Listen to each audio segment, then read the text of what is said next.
Patrick, Amy. let me just ask you something before we get started. Sure. When you walk into a school, like one of your first days to work with a principal or a coach, what's the first thing you're trying to figure out? Well, whether or not they trust me, Mm. whether or not they're going to see me as someone who actually understands what they're up against in the building, and Right, then right. whether or not I really have a handle on what's going on for them. Right. And not just do they like me, Right. right? Absolutely. It's Yeah. deeper than that. They all like me. Well, some said I was like a personal trainer, So, yeah. No. I know. Mm. So it's much deeper. It's do they believe I can see what's actually happening in the classroom? Do they think that my feedback is actually worth their time? It's about establishing that trust. And if you've ever walked out of a feedback conversation feeling like it just totally didn't land, Yeah. like the teacher smiled and nodded and nothing changed, this is probably why. It's not because you don't care, but it's not because you don't know your stuff, but because somewhere in that process, there was a gap between what you intended and what actually came across. Right. Absolutely. Yeah. Yeah. So, I mean, it's that gap, right? It's between intention and impact. It's what this channel that we're developing is all about, right? It's our first day, It by is. the way. Hey. It's our first day. and today we're going to show you exactly where that gap gets closed up and where everything gets opened up.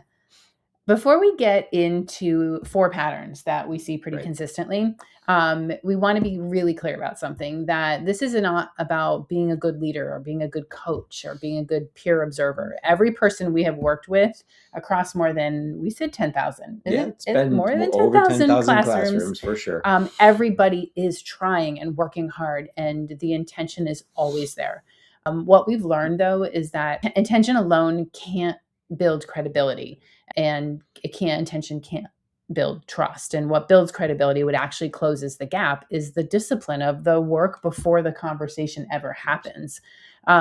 It's about the quality of what you see, the precision of what you collect, the honesty of your analysis. And that's what teachers feel when they read your feedback or when they sit across from you. And that is what either builds trust or really immediately erodes it. Yeah, no doubt. And the good news is everything that we're talking about here is learnable, right? Every part of it. That's why we built Tepper and Flynn around this work, and that's why we're here today. So, we love Covey's research and included it in the book on trust, and that trust has these 2 sides, and we build between benevolence and integrity, but then this other side of competence and credibility. And at Tepper and Flynn, we've just made that deliberate choice to focus on that side of demonstrating our competence and building and establishing credibility with our staff.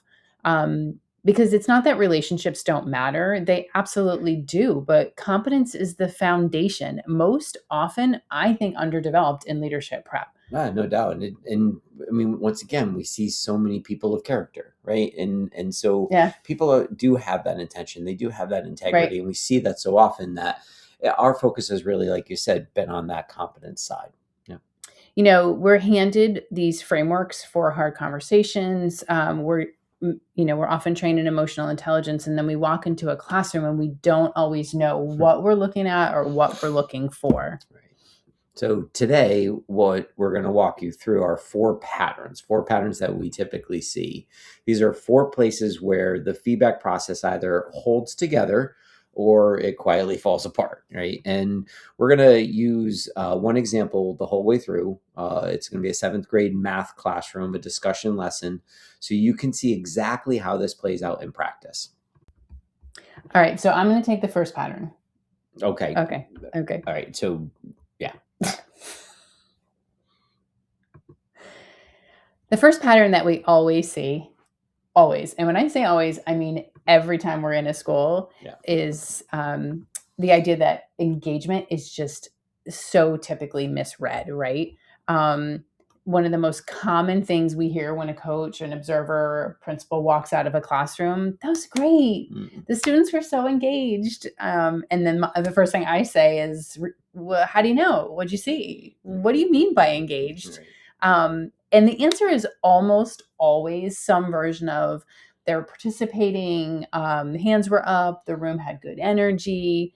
And here's what we want to say about that, because I don't want this to feel like a gotcha. All of those things are real. A room with energy, students participating, hands raised, that took work to build. That teacher built something and we're not dismissing it, because compliance is behavioral. Engagement, we want to think about as really cognitive. Compliance says, hey, they did what was asked. Engagement asks, what were they actually thinking while they were doing?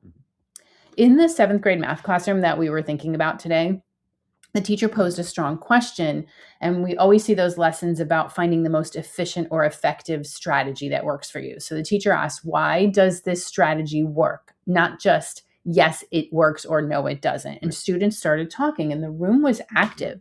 And if you walk by the window, you'd be like, ooh, great discussion in that room. But by being in the room and really listening closely, we become a great thought partner for the teacher, because students are telling each other the steps, but they're not actually talking about the reasoning and why the steps are working and why that is a good strategy or not.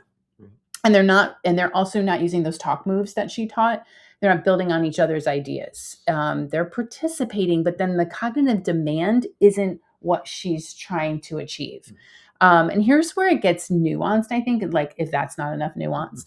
All of these moments have their place. Like appropriate levels of recall is essential. And a buzzing group means a community's been built there. A quiet worksheet can be exactly what they need to be doing in that moment. But it's not, the question is never like whether something is happening. It's the question of what's underneath it. What kind of thinking are we trying to produce and develop? Because if we label all of it as engagement without probing further, we miss the opportunity to grow practice, no question. And more importantly, we set ourselves up to take notes that just won't hold up when we try to analyze them when we get back to our desks. And that's exactly what happens next, because once engagement is misread, the mistake doesn't stay in your head. It starts to show up in your notes. And then that's pattern 2. You want to take that one? Yeah, absolutely. Right. Okay. This is where I think most of us feel it the most, right? Because we've all come out of the classroom, had all of those written notes. And what's really important to remember is that weak evidence undermines strong intentions, right? We can say this with confidence that after years of working alongside supervisors and coaches, most feedback breakdowns do not begin in the conversation. They begin in the notes, what was collected during the classroom or what was not collected when those leaders or those coaches were in the classroom. So generally, leaders have strong intentions, right? We know coaches are going in with a real passion to be able to shift instructional practices. They want to support teachers. They want to strengthen instruction, and their intention really needs to be focused on how they are doing that precisely. Because intention without precision in what is seen and recorded, it ultimately begins to erode the trust that you're trying to build with that teacher. And here's why. Because teachers feel the difference between feedback that is grounded in what actually happened and feedback that is grounded in what you're giving them as kind of a general impression of what happened inside the classroom. So it's really about making sure that we're understanding the details and the specifics of what we're collecting while we're collecting it. So let's go back into our classroom. You walk out and you write, students were engaged in math discussion. That feels positive, right? It feels affirming, but it is not evidence, right? It is a conclusion. It is your interpretation sitting on top of what you saw.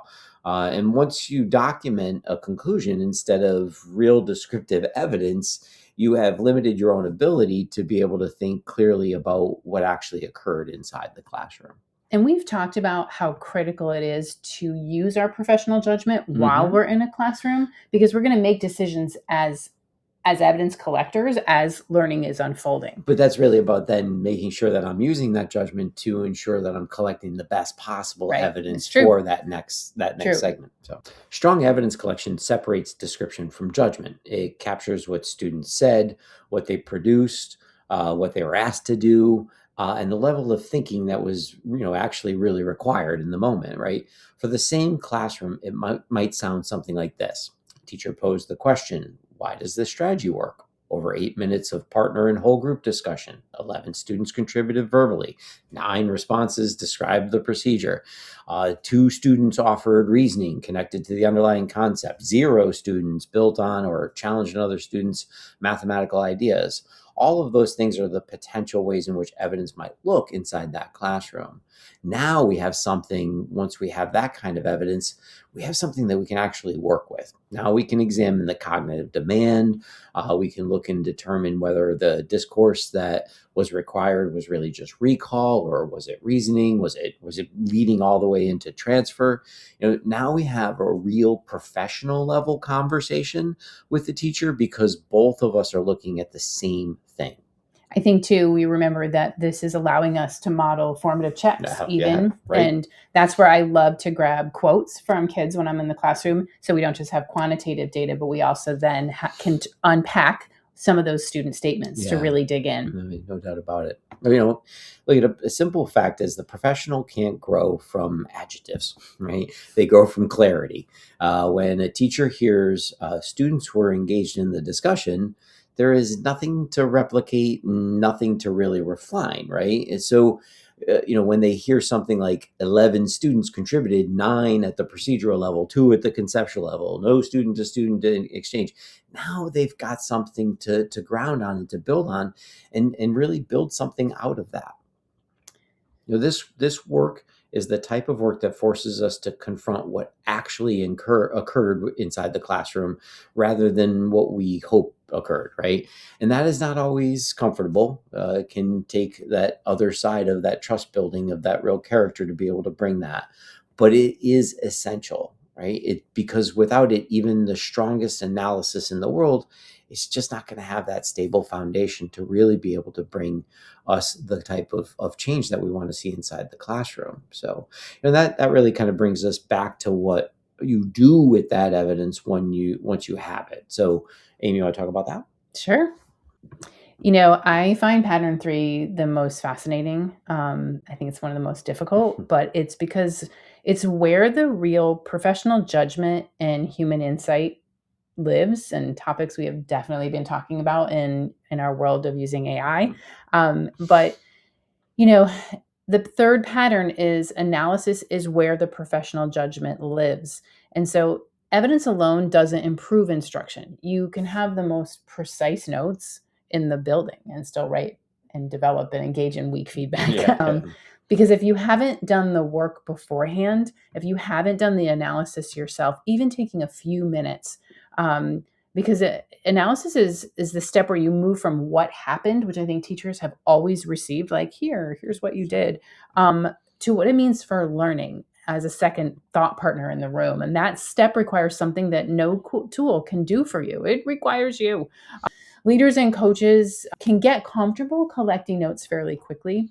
We teach them strategies and how to do that, but what's harder and what takes real development, I think, is slowing down afterward and asking really hard questions about our evidence and using not just what did I see, but what does it tell me about the cognitive demand? And we look at what was the cognitive demand intention of the teacher, and then what was the resulting outcome? And then also, how are we supporting student ownership in that process, or building little mathematicians in that room, right?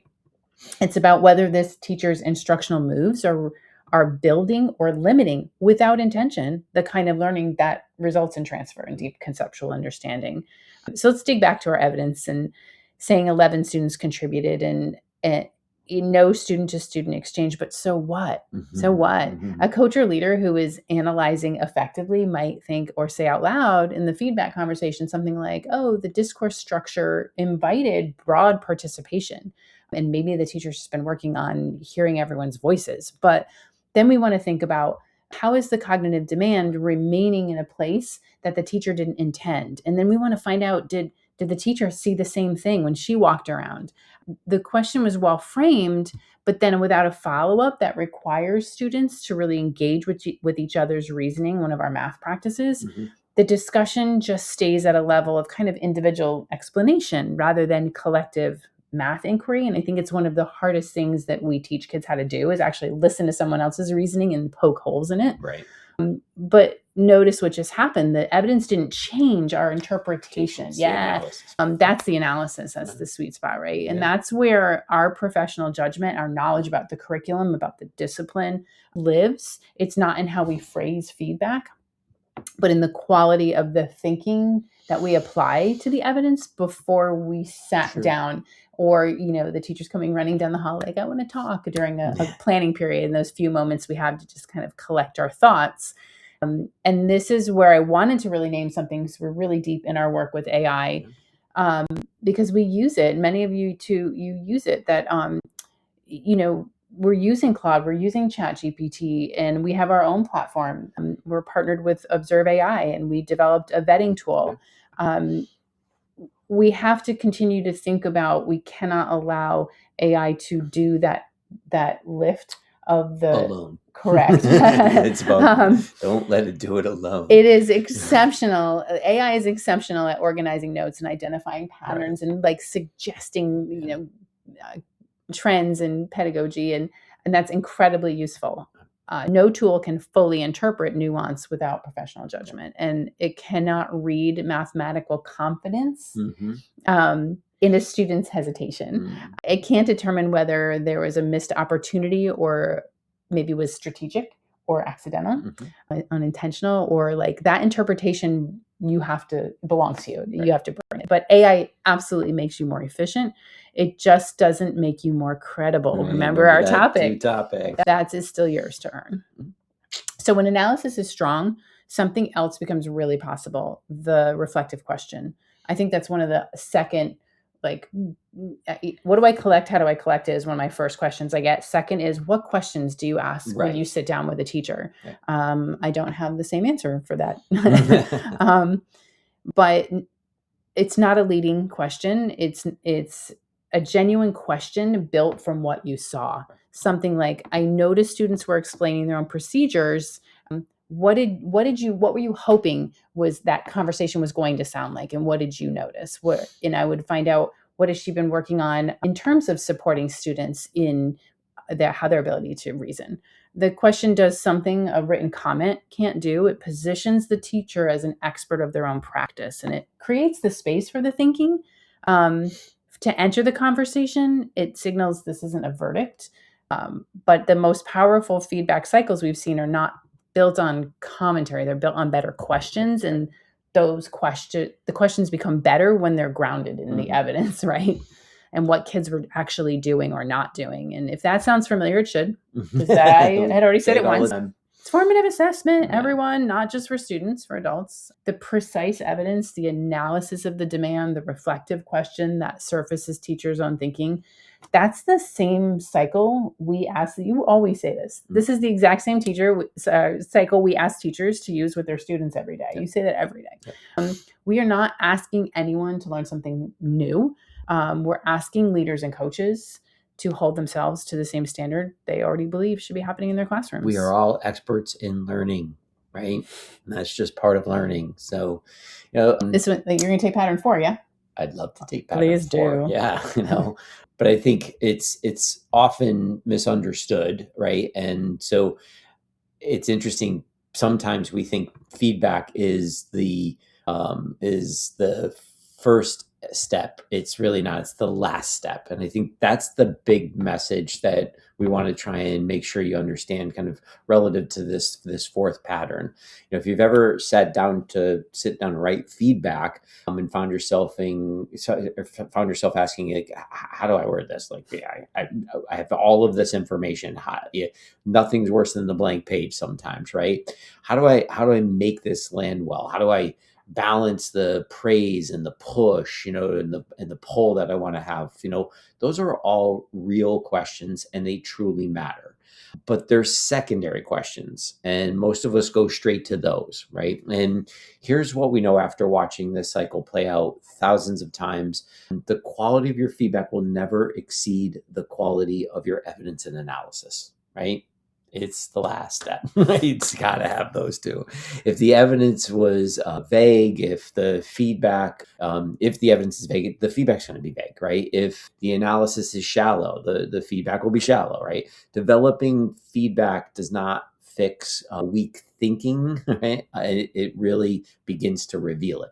And that's ultimately where we need to consider how we're analyzing or collecting that evidence, analyzing before we're even writing that feedback.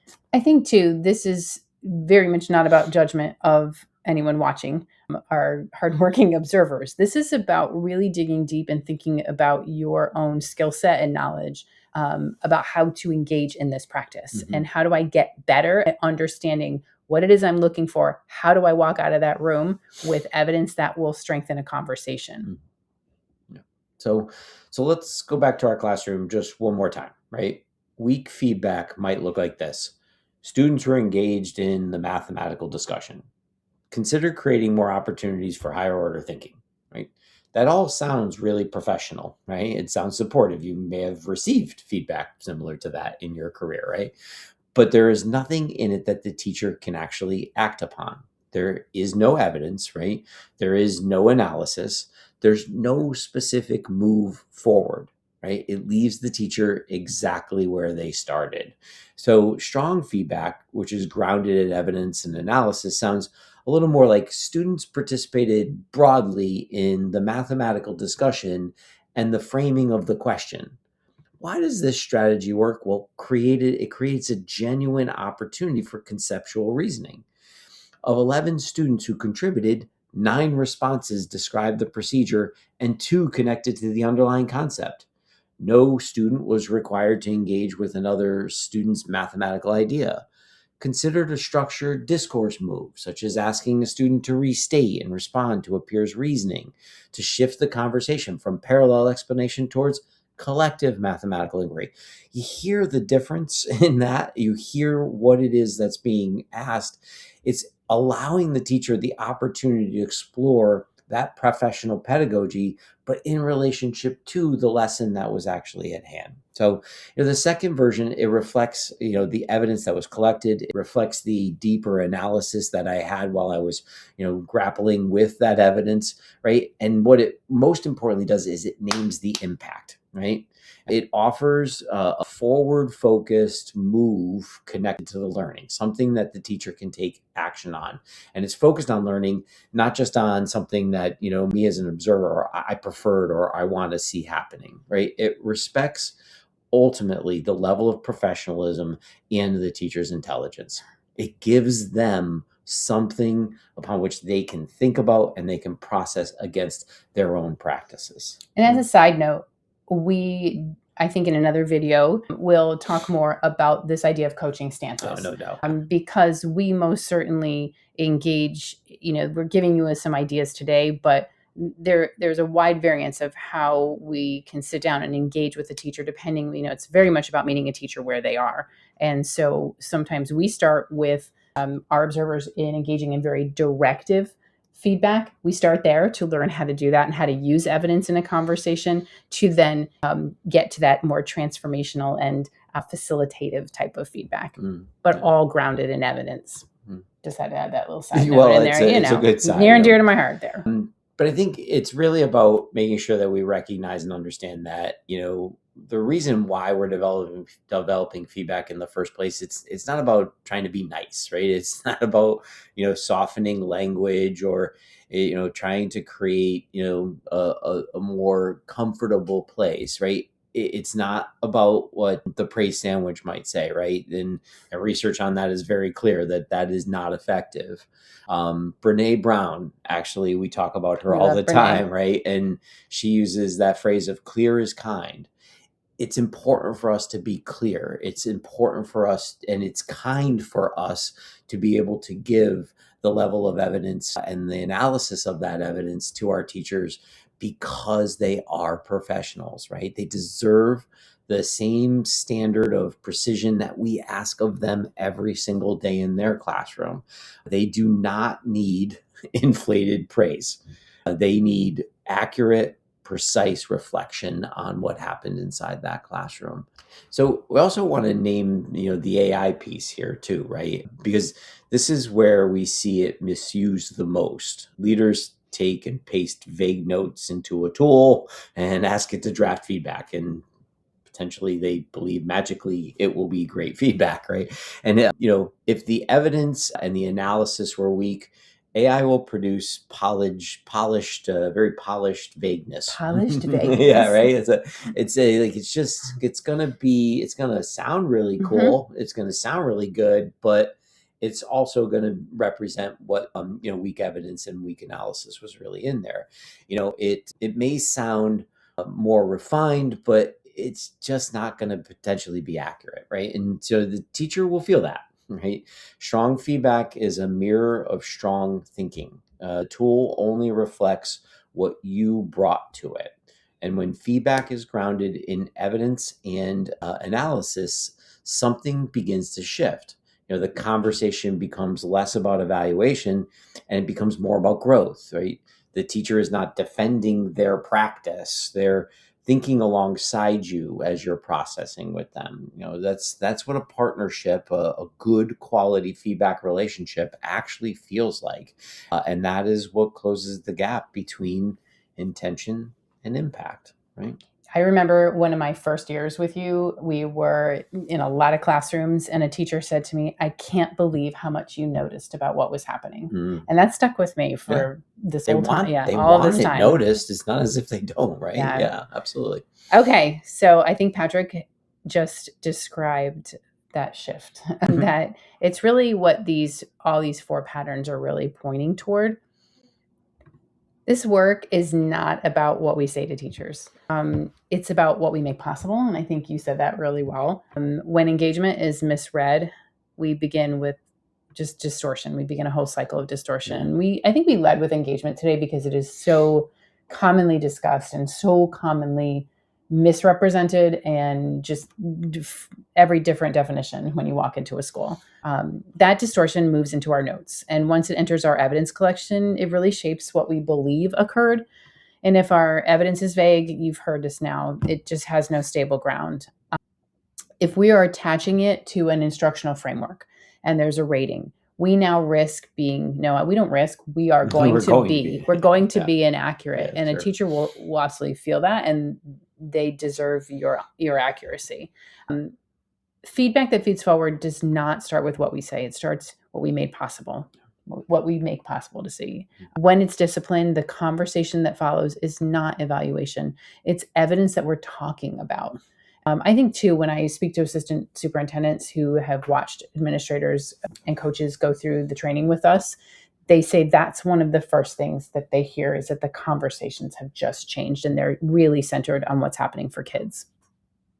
So when our 4 elements, our 4 patterns align, engagement read accurately, evidence collected precisely, analysis done honestly, feedback developed with clarity, something shifts.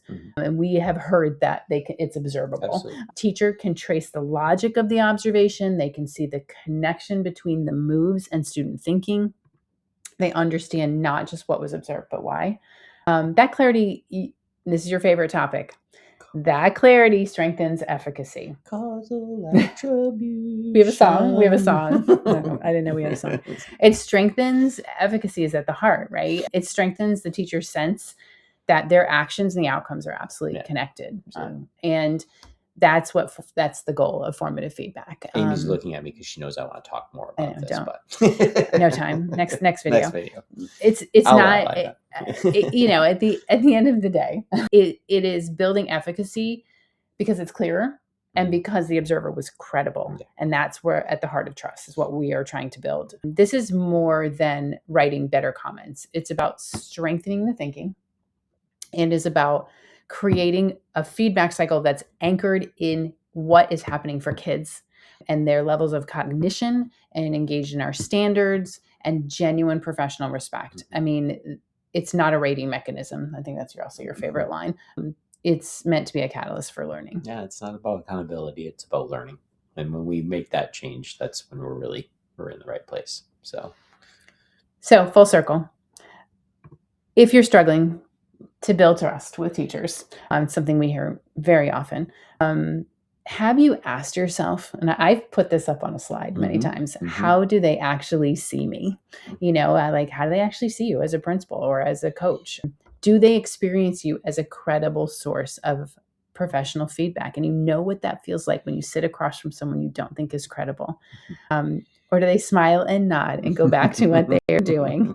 You want to take note and really check in and think about your own level of skills and confidence. Yeah. And if any of that lands for you, this channel is for you, right? It's not because you're doing something wrong. It is right? Our first day too. We're launching this new channel, and one of our favorite topics, evidence. Okay, and just as a side note, we have 50 strategies in our book, and more than half, our two books, are dedicated to evidence collection. More than half. Right. All right, Absolutely. keep going. We're almost done. We just want to emphasize, if you are, or any of that is landing for you, it's not because you're doing something wrong. It's because you care enough to close the gap, right? True. Every week, we go deeper and deeper into this work every week for the last 12 to 13 years. We go deeper and deeper into this work of engagement, evidence, analysis, feedback, and we do that hand in hand with administrators and coaches throughout the US. And it's really just invaluable what we've learned over the course of those 13 years. We published focused content on individual competencies when you need something practical and immediate. And then we look to build toward that same goal every time by making sure we're always providing you with those resources that are going to immediately impact the shift in, once again, all of those patterns and practices that we were just talking about. At the end of the day, I said the end of the day again.